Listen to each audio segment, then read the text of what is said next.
Hello everyone and welcome to another Cloudy Little tutorial. Today we're going to be talking about what is a dye lot and is it important?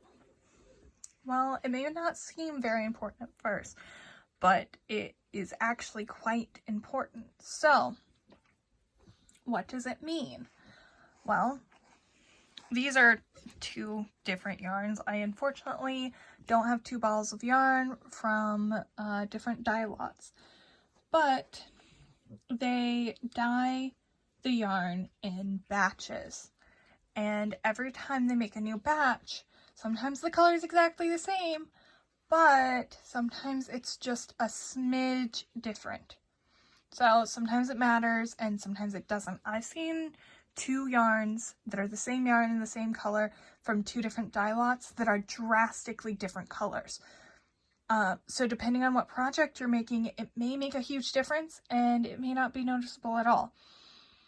So what's important is you figure out how much yarn you're going to need ahead of time before you start your project, and then buy enough yarn of that same yarn.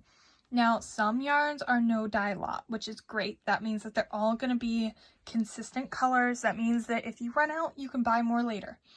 And in a multicolored yarn like this, it's not going to matter as much because there's already variation in here. So it's not going to be quite as big of a deal if it's from the same dye lot, because usually they don't vary that drastically. It's rare that it's like really noticeable. So how do we find out what dye lot it is? Well, you look here. So I'll show you examples on a couple of different yarns. Usually it's going to be somewhere near the name of the color. So this one, light pink, you see right here, here's the lot number.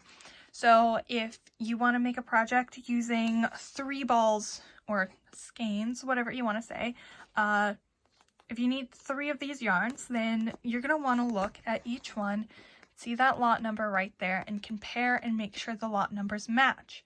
Otherwise, their color could vary a little bit. They might not match perfectly. So here's another example, a different brand of yarn that I have here. So here again, here's the color name, and here is the lot number. So you would just want to match those lot numbers if you need the colors to match closely for whatever project you're making. Here is another example of a thing of yarn. Now this one, again, here is its name, and here is the lot number. So it's pretty easy to find. All you got to do is just find that lot number and make sure that you match them. Now, again, with multicolored yarns, I usually don't worry about it, as long as they don't look drastically different. Just to my eye, I usually don't worry about, checking, or I don't care too much about it. Solid colors, it's usually going to be a bigger issue, especially if you don't have any other colors in your project, because it's just going to be 2 of the same color right up against each other, and you might be able to see a seam, or just a little color shift. So sometimes it matters, sometimes it doesn't. But yeah, that is what a dye lot is, how to check it, and why it matters. Thank you so much for watching. I hope that you enjoyed this video. If you did, give me a thumbs up.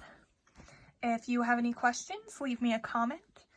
And if you liked this tutorial or this instructional video, whatever you want to call this, if you liked it, then go ahead and subscribe to see more content like this.